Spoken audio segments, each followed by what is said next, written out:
दोस्तों स्वागत है आपका ऑनलाइन क्लासेस विथ यशवंत साध।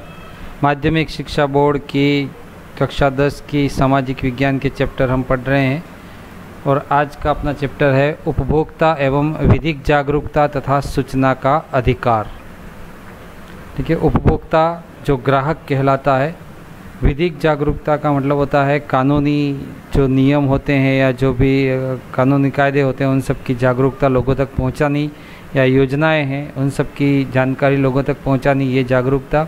और सूचना का अधिकार जो एक उपभोक्ता या ग्राहक का अधिकार होता है या एक नागरिक का अधिकार होता है कहीं से भी किसी भी विभाग की सूचना प्राप्त करने का। तो ये अपना चैप्टर है, इसको अपन पढ़ेंगे आज, उपभोक्ता एवं विधिक जागरूकता तथा सूचना का अधिकार। इस चैप्टर में जो भी मेन पॉइंट्स जो पढ़ेंगे एक बार उसको अपन नज़र कर लेते हैं। उपभोक्ता क्या होता है, उपभोक्ता किसे कहते हैं, इसके बारे में पढ़ेंगे।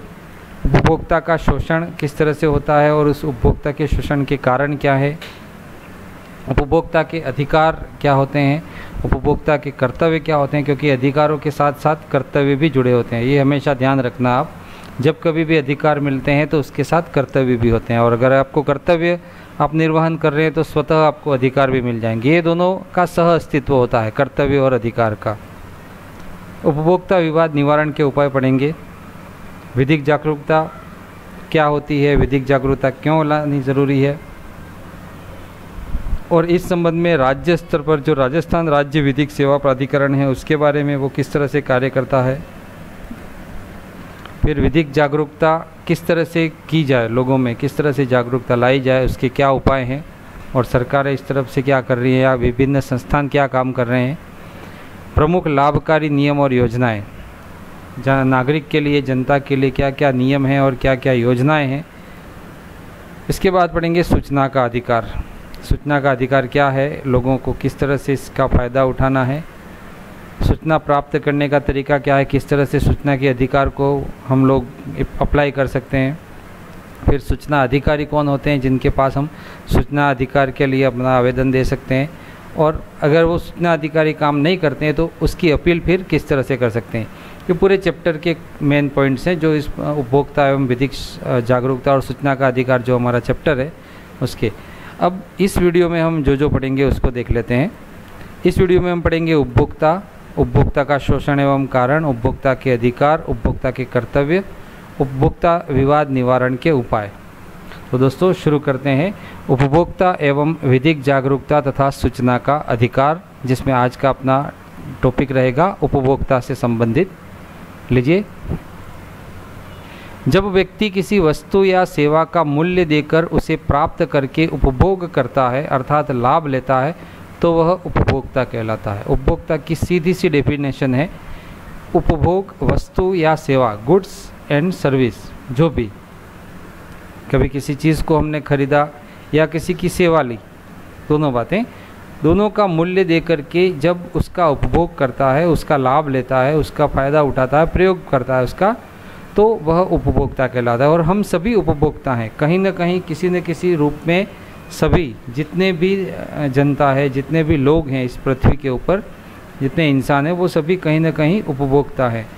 इवन सभी पशु पक्षी जानवर ये भी उपभोक्ता हैं, पर वो एक अलग मैटर होता है। जैसे विज्ञान की भाषा में हम प्राथमिक उपभोक्ता, द्वितीयक उपभोक्ता पढ़ते हैं, पर हम यहाँ पर वस्तुओं और सेवाओं से संबंधित पढ़ रहे हैं। तो जितने इंसान हैं वो सभी उपभोक्ता हैं।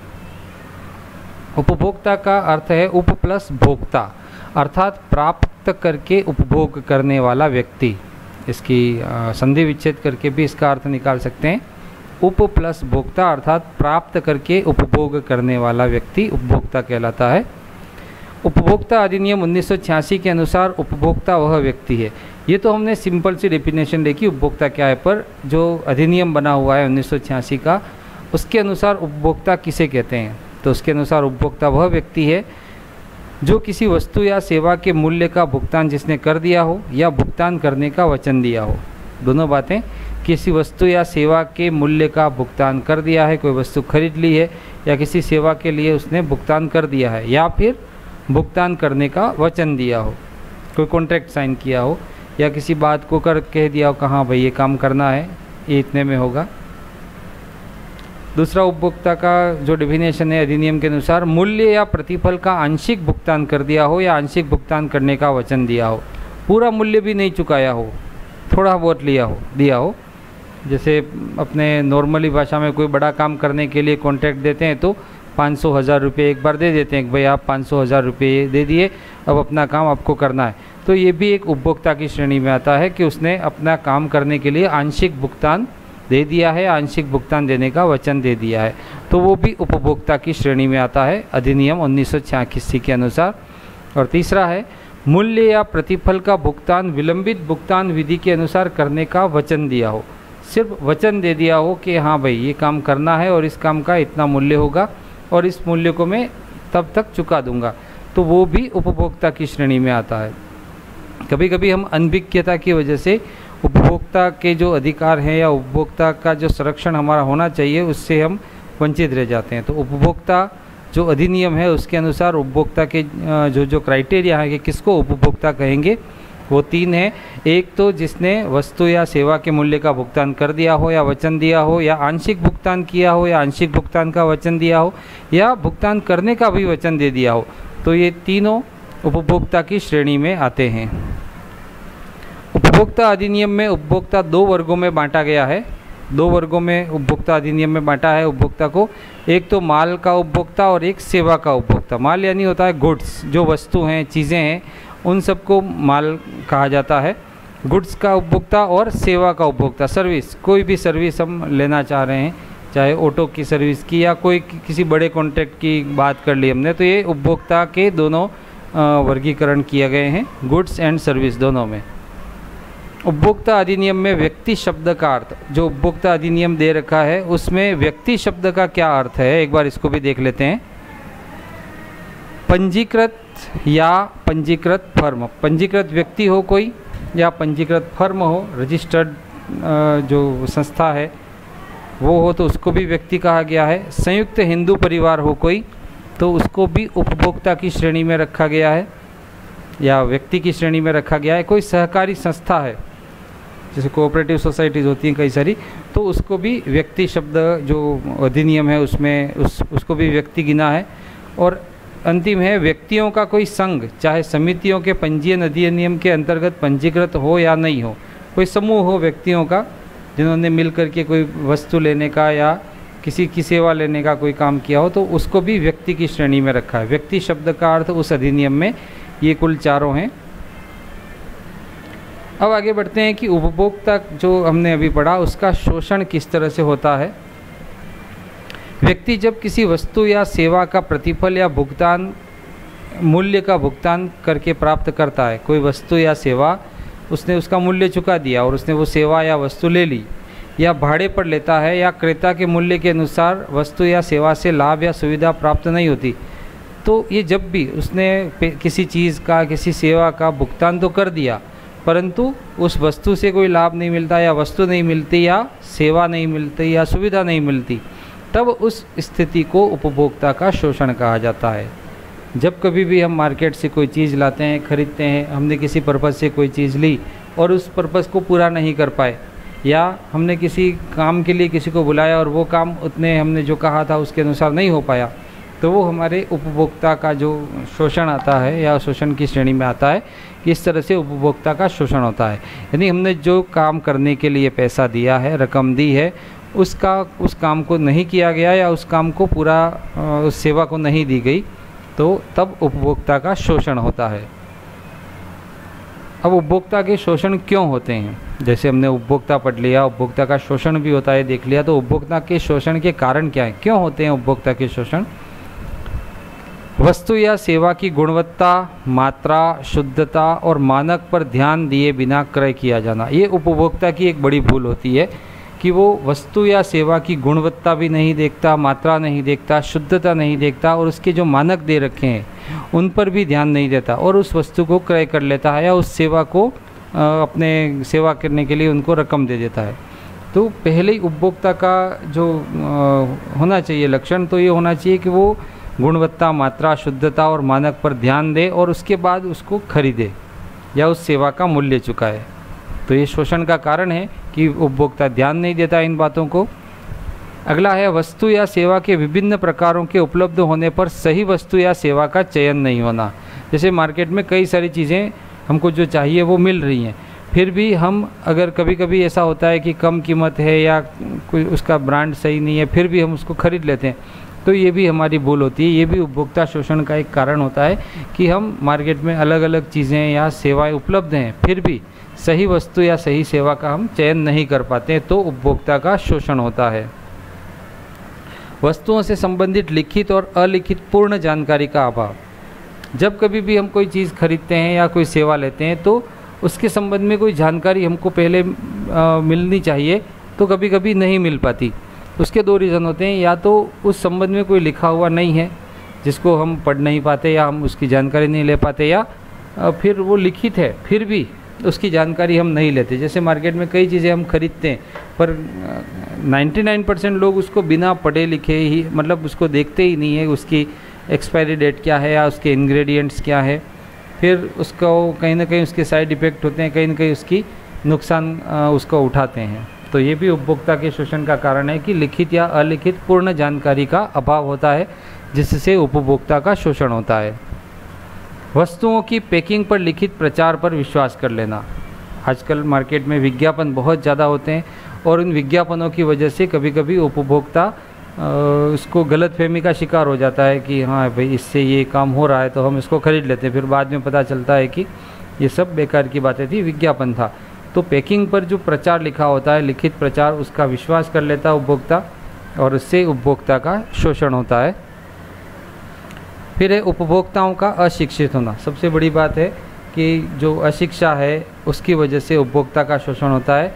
कई बार बहकावे में आकर कई लोगों के जो खरीदना बेचना चाहते हैं किसी चीज़ को, और वो उस उपभोक्ता को भ्रमित करके वो चीज़ों को बेच देते हैं या सेवाओं को लेने के लिए उकसा देते हैं और फिर उपभोक्ता का शोषण होता है। तो अशिक्षित होना भी उपभोक्ता के शोषण का कारण है। क्रय की गई वस्तु या सेवा के मूल्य के भुगतान की रसीद आदि प्राप्त नहीं करना, और ये सभी करते हैं। हम जो भी खरीदते हैं उसकी रसीद, या हम जो सेवा लेना चाह रहे हैं या जो हम सेवा ले रहे हैं उसकी भी एक रसीद हमको लेनी चाहिए, क्योंकि यही रसीद एक हमारा आधार होता है। अगर हम आगे बढ़ कर के जो हम आगे पढ़ेंगे कि किस तरह से उपभोक्ता के शोषण के विरुद्ध उपाय किए जा सकते हैं, तो ये रसीद एक इम्पोर्टेंट चीज़ होती है। और कभी कभी जो दुकानदार होता है, जो सेवा देने वाला होता है, वो अगर गलत चीज़ है तो रसीद देने से बहुत कतराएगा, तो तब हमको समझ लेना चाहिए कि कहीं ना कहीं यहाँ प्रॉब्लम है और इसको हमें नहीं करना है। तो उपभोक्ता के शोषण के कारण में उपभोक्ता रसीद आदि प्राप्त नहीं करता है, जिससे इसका शोषण होता है। दूषित या हानिकारक वस्तु और सेवा के विरुद्ध उपभोक्ता द्वारा लिखित और उचित तरीके से शिकायत नहीं करना। कभी कोई गलत चीज़ आ भी गई या सेवा में कहीं कमी आ गई तो इसके विरुद्ध जो उपभोक्ता होता है वो कोई उचित तरीके से शिकायत भी नहीं करता। कभी कभी चलता है वाली जो बात होती है वो होती है, और अक्सर हम सब यही करते हैं कि चलो चलेगा, कुछ नहीं, होता रहता है ऐसा। तो ये भी एक गलत बात है, इसकी वजह से भी उपभोक्ता का शोषण होता है, और ऐसा सभी करेंगे तो सबके साथ यही होता है और उपभोक्ता का इस तरह से शोषण होता है। अगला है शिकायतों पर शीघ्र निर्णय नहीं होना। कई बार उपभोक्ता सब कुछ ये कर लेने के बाद भी उसकी जो शिकायतें आगे देता है तो उन शिकायतों पर शीघ्र निर्णय भी नहीं होता है, जिसकी वजह से भी उपभोक्ता का शोषण होता है। हम सबको पता है जो हमारे प्रशासनिक तंत्र में जो रिसाव है उनकी वजह से ये काम नहीं हो पाता है, तो उसकी वजह से भी उपभोक्ता का शोषण होता है। शिकायतों पर शीघ्र निर्णय नहीं होने के कारण भी उपभोक्ताओं का संगठित नहीं होना। जैसे हम एक मोहल्ले या एक गांव की या एक किसी शहर की कॉलोनी की बात करें तो सभी उपभोक्ता किसी दुकान से कोई चीज़ लेते होंगे या किसी से सेवा लेते होंगे, तो उस समय अगर किसी के साथ बुरा होता है या किसी के साथ उस सेवा में कमी आती है या उस वस्तु में कुछ प्रॉब्लम आती है तो वो व्यक्ति अकेला पड़ जाता है। उस समय फिर सभी लोग साथ नहीं देते उसका, जिसकी वजह से फिर वो अकेला होने की वजह से इसको लेट गो कर देता है कि चलो चलेगा। तो यहाँ पर ये भी कारण है उपभोक्ता के शोषण का कि उपभोक्ता सभी संगठित नहीं होते हैं। और अंतिम है सरकार पर पूंजीपतियों या उद्योगपतियों का प्रभाव होना। अब व्यक्ति कहीं शिकायत भी कर देता है किसी चीज़ के बारे में या किसी सेवा के बारे में, पर उसकी शिकायत फिर आगे उसकी पर्चियाँ आगे नहीं चलती, जैसे बोलाराम के जीव की तरह उसकी फाइल कहीं अटकी रह जाती है, तो इसका कहीं ना कहीं कारण है कि सरकार पर पूंजीपतियों या उद्योगपतियों का प्रभाव होता है, जिसकी वजह से उपभोक्ता का शोषण होता है। तो ये कुछ कारण पढ़े हमने उपभोक्ता के शोषण के जो कारण थे। तो इन सभी कारणों को हमको ध्यान में रखना है। और ये मैं पहले भी कह चुका हूँ कि ये जो चीज़ें हैं हम जो पढ़ रहे हैं, ये कहीं ना कहीं हमें दैनिक जीवन में हमारे काम आने वाली चीज़ें हैं। इसलिए इन चीज़ों को केवल अपने सिलेबस या पढ़ाई के ऊपर नहीं ले करके इनको ध्यान से समझना है, क्योंकि कल को आगे आप कुछ भी करें पर उपभोक्ता तो हैं, और उपभोक्ता होने के नाते आप सबको ये जानकारी होनी चाहिए कि हमारे क्या अधिकार हैं, क्या कर्तव्य हैं, किस तरह से उपभोक्ता का शोषण होता है, उसके क्या कारण हैं, ताकि दैनिक जीवन में हम इन सब चीज़ों का फ़ायदा उठा सकें। तो न केवल पढ़ाई के दृष्टिकोण से अपितु ये हमारे जीवन के दृष्टिकोण से भी बहुत ज़रूरी चीज़ें हैं जिनको हमें याद रखना है, ध्यान रखना है। चलिए आगे बढ़ते हैं। उपभोक्ता शोषण के प्रकार, किस किस तरह से उपभोक्ता के शोषण होते हैं और उसके क्या प्रकार हैं। पहला है माल या वस्तु, जो गुड्स चीज़ें होती हैं उनके संबंध में। तोल, मात्रा, वजन या माप में कमी करना, जैसा हमने अभी पढ़ा था। जो उपभोक्ता का शोषण होता है वो चीज़ों के बारे में इस तरह से होता है कि उस वस्तु की तोल या मात्रा या वजन या माप में कमी हो जाती है, तो उपभोक्ता जो जिस मकसद से उस चीज़ को खरीद रहा है वो पूरा नहीं हो पाता। फिर यह बताई गई या दर्शाई गई किस्म का नहीं होना, जो वस्तु खरीद रहा है उपभोक्ता, वो जो दर्शाया गया है या जो बताया जाता है उसको कि ये वस्तु ये काम आएगी या इस वस्तु से ये काम होगा, तो उस किस्म का वो नहीं होने से भी उपभोक्ता का शोषण होता है। ये माल या वस्तु के प्रकार में आता है, शोषण के प्रकार में। अशुद्धता या मिलावट होना, किसी चीज़ में अशुद्धता हो गई, किसी चीज़ में मिलावट हो गई। आजकल हम देखते हैं बहुत ये सब कुछ चीज़ें होती हैं, मिलावटी सामान आता है। निर्धारित मूल्य से अधिक मूल्य वसूल करना, जो भी उस वस्तु का निर्धारित मूल्य है उससे अधिक अगर मूल्य लिया जाता है तो भी उपभोक्ता का शोषण होता है। और ये शोषण का प्रकार माल या वस्तु के संबंध में है, गुड्स के संबंध में है। वस्तु की अपेक्षित क्षमता और गुणवत्ता में कमी, जिस गुणवत्ता की वजह से हमने लिया है उस गुणवत्ता में अगर कमी है या उसकी जो क्षमता है उस क्षमता में कमी है तो भी ये उपभोक्ता का शोषण है उस वस्तु के संबंध में। वस्तु का असुरक्षित होना, अगर वो वस्तु असुरक्षित है तो भी एक तरह से उपभोक्ता का शोषण है ये चीज़ों के संबंध में। वस्तु के दोषों को जानबूझकर के छिपाना जो बाद में उजागर हों, कभी कभी दुकानदार ये भी कर लेते हैं कि उन चीज़ों की जो कमियां हैं वो छिपा लेते हैं उस सामान को, इस चीज़ को बेचने के कारण, और वो एक बार बिक जाती हैं और फिर व्यक्ति जो उपभोक्ता होता है इस चीज़ को घर पे जाके जब उसका इस्तेमाल करना चाहता है तो उसमें जो कमियां होती हैं वो उजागर होती हैं बाद में। वस्तु या माल का कृत्रिम अभाव पैदा करके अधिक मूल्य या घटिया माल खरीदने के लिए उपभोक्ता को मजबूर करना, जैसे आजकल ये कोरोना की महामारी चल रही है तो उस समय हम देखते ही हैं कि कई चीज़ें वास्तव में महंगी नहीं है फिर भी महंगी कर दी जाती हैं या उसकी कमी बता दी जाती है, जिससे व्यक्ति अधिक कीमत चुका करके भी उसकी आवश्यकता है तो वो खरीदना ही पड़ेगा उसको। तो इस तरह से उपभोक्ता का शोषण होता है माल या वस्तु के संबंध में। अगला है उपभोक्ता के शोषण का प्रकार में सेवा, सर्विस। सेवा शर्तों के अनुसार समय पर गुणवत्ता युक्त संतोषजनक रूप से सेवा प्रदान नहीं करना। कोई हमने सेवा लेनी चाहिए तो वो समय पर गुणवत्ता युक्त संतोषजनक रूप से अगर सेवा प्रदान नहीं की जाती है उस उपभोक्ता को, तो ये उपभोक्ता के शोषण के प्रकार सेवा में आता है।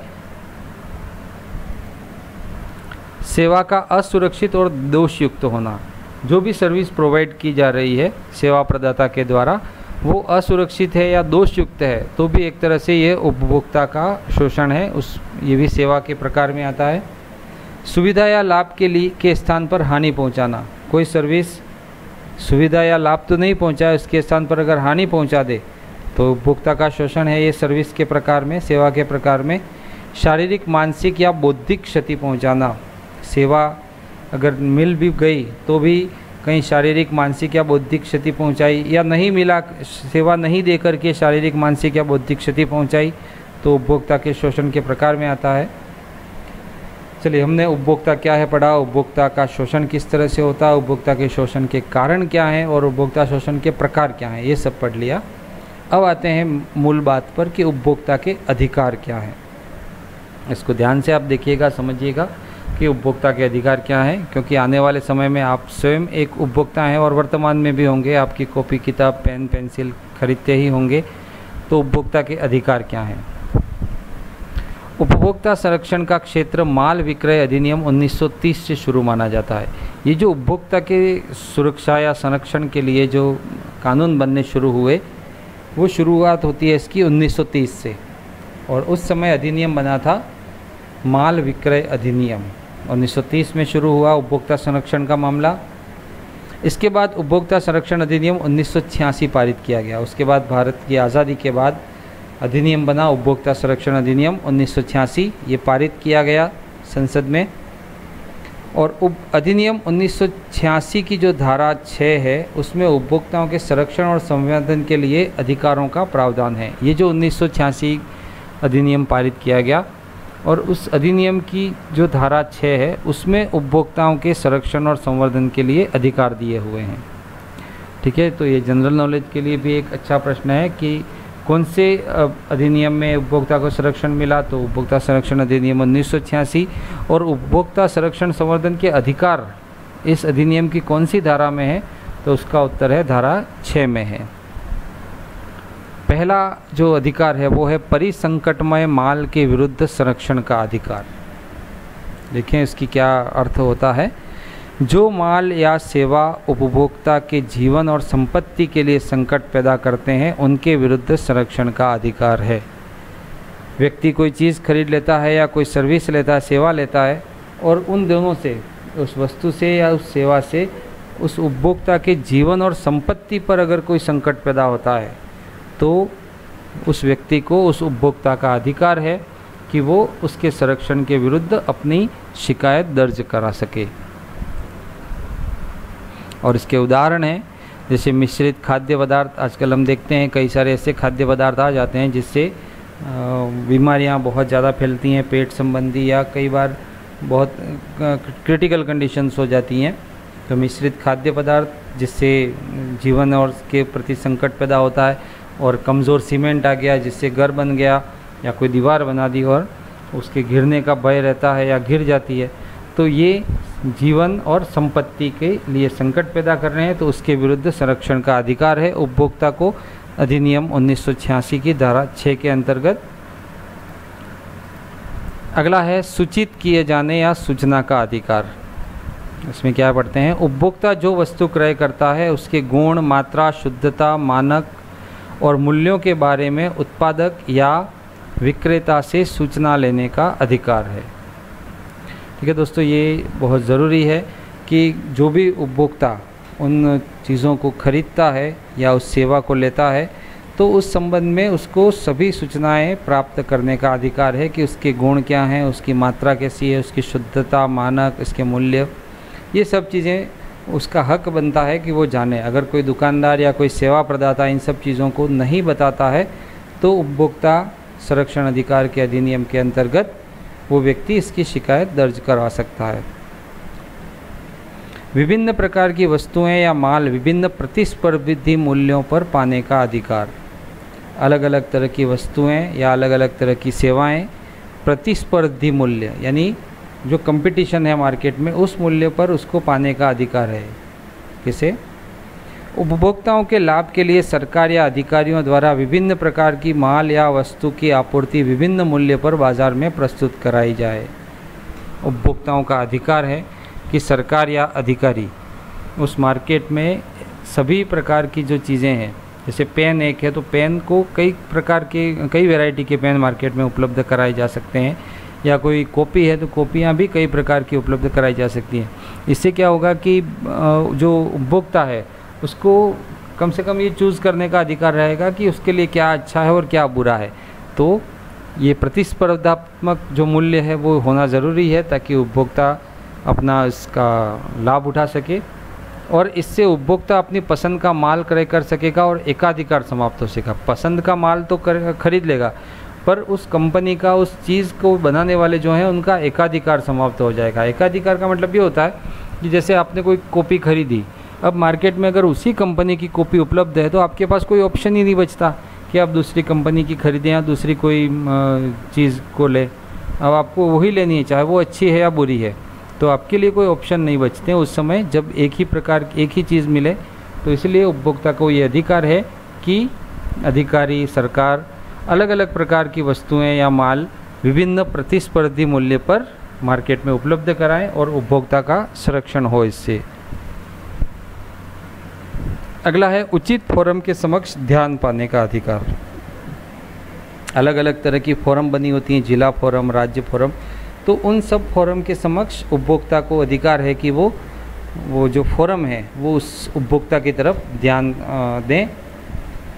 उपभोक्ता को उचित फोरम के समक्ष सुनवाई का अधिकार होगा और ऐसे फोरम से उपभोक्ता को ध्यान एवं विचार मिलेगा। ये भी उपभोक्ता का अधिकार है कि जो भी इसकी संस्थाएं बनी हुई हैं उसके संरक्षण के लिए वो उसकी बात को सुने और उसके ऊपर विचार करें। अगला है अनैतिक शोषण के विरुद्ध परितोष प्राप्त करने का अधिकार। अनैतिक शोषण जो भी उपभोक्ता के साथ हो रहा है उसके विरुद्ध उसको जो सांत्वना मिलनी चाहिए या जो उसका परिलाभ मिलना चाहिए उसको प्राप्त करने का अधिकार है। अधिनियम की धारा 36 में उपभोक्ताओं को अवरोध या अनुचित व्यापारिक व्यवहारों या अनैतिक शोषण के विरुद्ध परितोष प्राप्त करने का अधिकार है। उपभोक्ता के साथ जो भी घटित हुआ उसके संबंध में उसको उसका परिलाभ देने का अधिकार, परिलाभ मिलने का अधिकार है अधिनियम की धारा 36 के अंतर्गत। उपभोक्ता शिक्षा पाने का अधिकार। उपभोक्ता को यह भी अधिकार है कि उसको शिक्षा मिले उन सब चीज़ों के, उन सब सेवाओं के संबंध में। राष्ट्रीय उपभोक्ता परिषद को यह दायित्व दिया गया है और ये काम राष्ट्रीय उपभोक्ता परिषद को दिया गया है, जो हमारे देश लेवल की जो परिषद है उसको, कि उपभोक्ताओं को संरक्षण अधिनियम संबंधी उचित शिक्षा उपलब्ध कराए। अब उपभोक्ता को ये जानकारी नहीं होगी कि उसका क्या क्या अधिकार हैं, तो ये सब अधिकारों का जो हमने पढ़ा इसका कोई औचित्य नहीं रहता। तो उपभोक्ताओं को ये जानकारी दिलाने का ये संस्था है राष्ट्रीय उपभोक्ता परिषद, उसको ये दायित्व दिया गया है। तो उपभोक्ता को ये अधिकार है कि वो शिक्षा पाए इन सब चीज़ों के बारे में। लोगों को अधिकारों का बोध होगा तो शोषण के विरुद्ध अपने आप को शक्तिशाली महसूस कर सकेंगे, और ये इसलिए किया गया ताकि लोगों को इसका अधिकारों का बोध होगा, ज्ञान होगा, तो शोषण के विरुद्ध या उपभोक्ता के ऊपर जो भी अत्याचार हो रहे हैं, अनैतिक काम हो रहे हैं, उसके विरुद्ध अपने आप को वो शक्तिशाली महसूस कर सकेंगे। अन्यथा वो ये समझेंगे कि उनकी बात सुनने वाला कोई नहीं, या वो क्या कर सकते हैं, जो है वो ठीक है, ऐसा समझ सकते हैं। इसलिए ये सब चीज़ें उस राष्ट्रीय जो उपभोक्ता का जो परिषद है उसको दिए गए हैं। आगे बढ़ते हैं। उपभोक्ता के कर्तव्य, जैसा मैंने पहले बताया था, जो अधिकार हैं उन अधिकारों के साथ कुछ कर्तव्य भी होते हैं। ये हर जगह हर समय काम आता है, केवल यहाँ उपभोक्ता के मामले में भी नहीं, हम जहाँ जहाँ अधिकार की बात करते हैं तो उसके साथ कर्तव्य जुड़े होते हैं, और जहाँ हम कर्तव्य अपने पूरे करते हैं तो अधिकार स्वतः मिल जाते हैं। तो जैसे हमने अधिकार पढ़ा उसके साथ साथ उपभोक्ता के कुछ कर्तव्य भी हैं। क्या है कर्तव्य? पहला, क्रय की गई वस्तु या सेवा की रसीद अवश्य प्राप्त करें। नॉर्मल सी बात है, उपभोक्ता ये कर सकता है। कोई भी वस्तु या सेवा वो ले रहा है, उसने भुगतान किया है, तो उसकी रसीद उसको ज़रूर लेनी है, ये उसके कर्तव्य में आता है।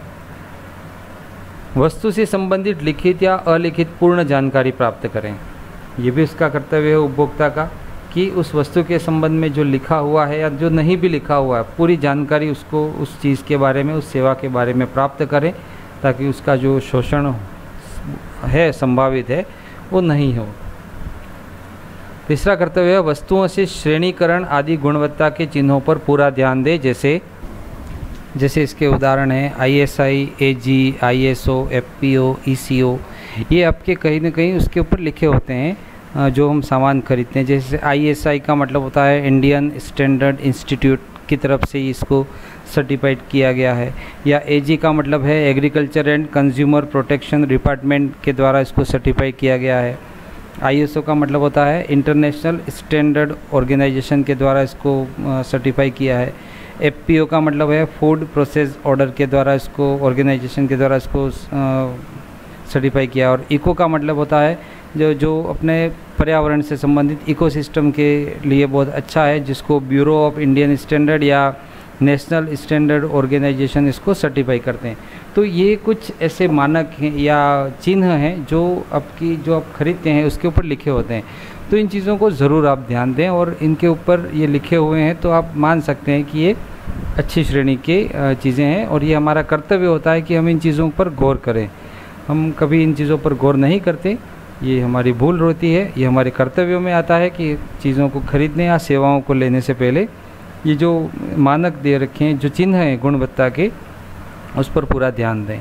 और स्पेशली खाने पीने की चीज़ें जहाँ से हमारा जीवन जुड़ा हुआ है या जहाँ हमारी सुरक्षा है, उन पर तो विशेष ध्यान देना ही। हालांकि सभी चीज़ों पर ध्यान देना हमको।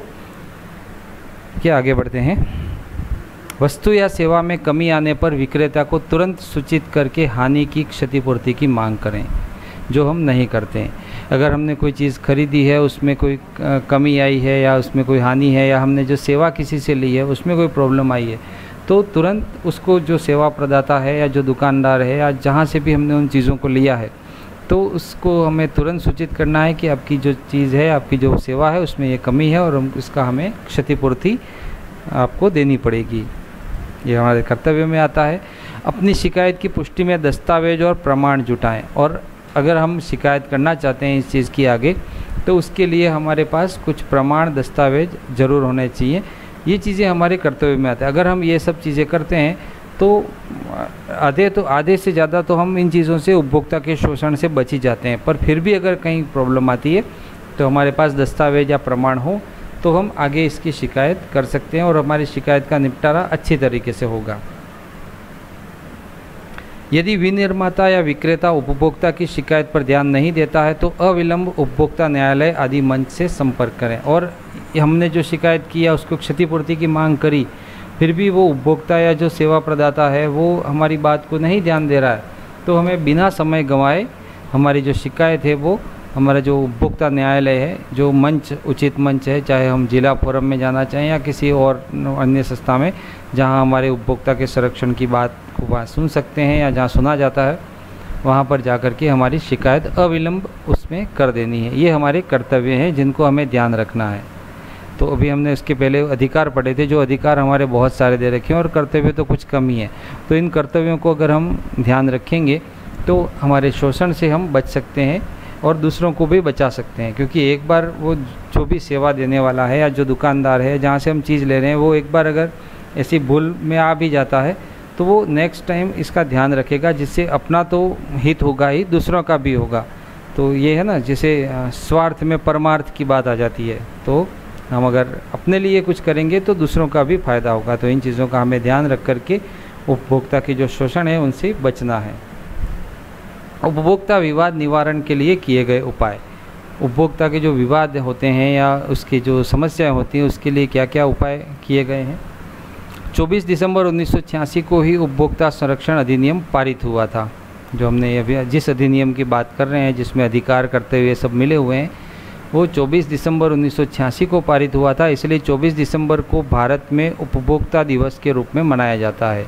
ये आपके जनरल नॉलेज का एक प्रश्न कि उपभोक्ता दिवस कब मनाया जाता है, तो उसका उत्तर है 24 दिसंबर को। और 24 दिसंबर को ही क्यों मनाया जाता है, तो इसका उत्तर है क्योंकि 24 दिसंबर 1986 को उपभोक्ता संरक्षण अधिनियम पारित हुआ था। इस अधिनियम में 3 स्तरों पर उपभोक्ता विवाद निवारण की व्यवस्था की गई है। जो उपभोक्ता के विवाद होते हैं या उसकी समस्याएं होती हैं, शिकायतें होती हैं, उसको 3 लेवल पर निवारण की व्यवस्था है इस अधिनियम में। राष्ट्रीय स्तर पर, राज्य स्तर पर और जिला स्तर पर। तो 3 स्तर हैं इसके। हम जहां जाना चाहें, जहां शिकायत या विवाद का निवारण करना चाहें कर सकते हैं, राष्ट्रीय स्तर, राज्य स्तर या जिला स्तर पर। अधिनियम 1986 की शक्तियों के आधार पर राजस्थान राज्य उपभोक्ता संरक्षण अधिनियम 1987 पारित किया गया। देश लेवल पर 1986 में अधिनियम पारित हुआ और वही अधिनियम या उसी से संबंधित जो बातें हैं वो राजस्थान लेवल पर राज्य में 1987 में पारित किया गया। तो आप इनमें कंफ्यूज ना होना।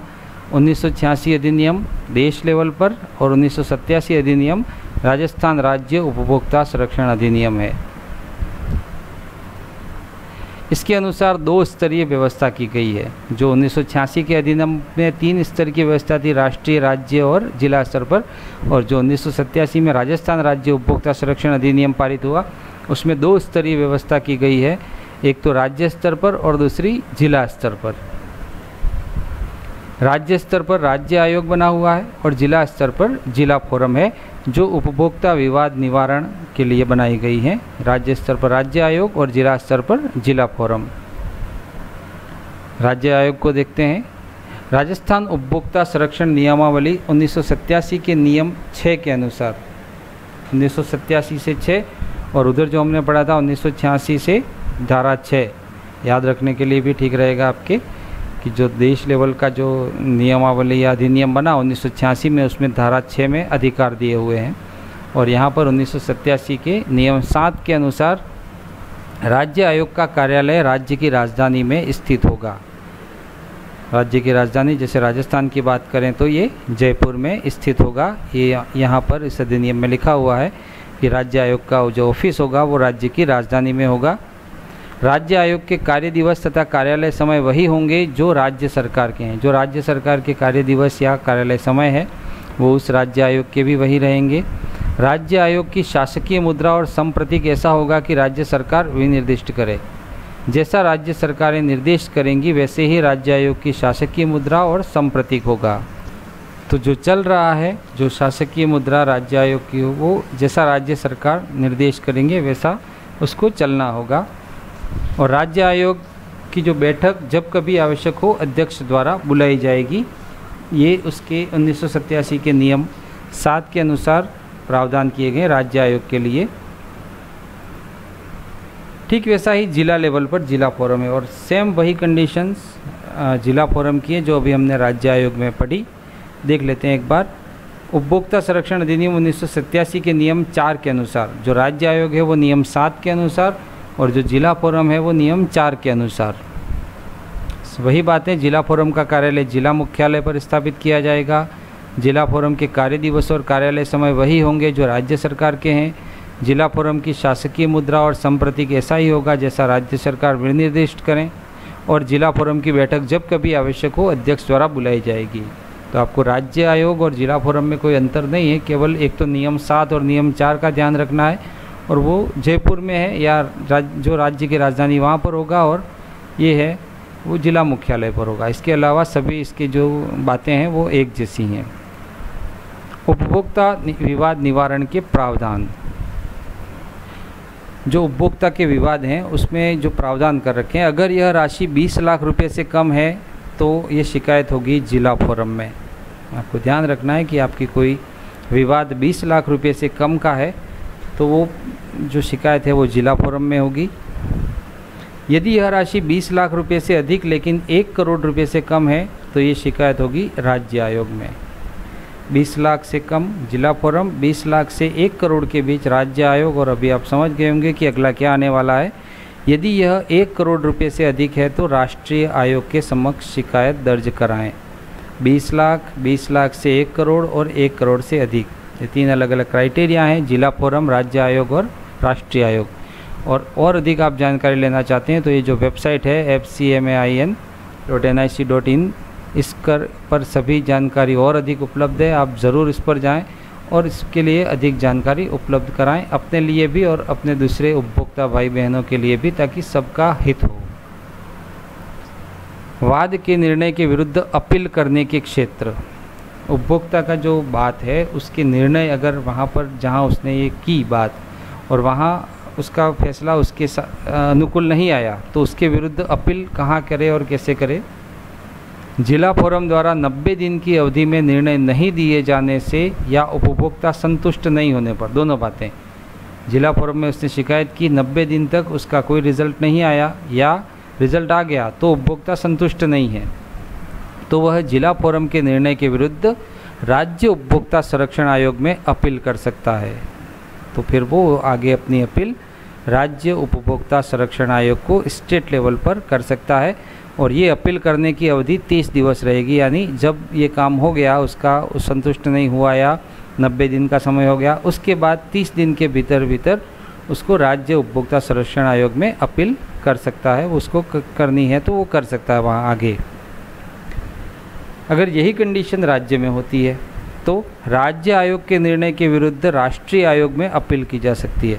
फिर वो राष्ट्रीय लेवल पर जो अपनी बात है वहाँ पर रख सकता है। अगर राज्य आयोग में भी उसका निर्णय नहीं आता है या वो संतुष्ट नहीं होता उस निर्णय से, तो राष्ट्रीय आयोग में अपील कर सकता है वो।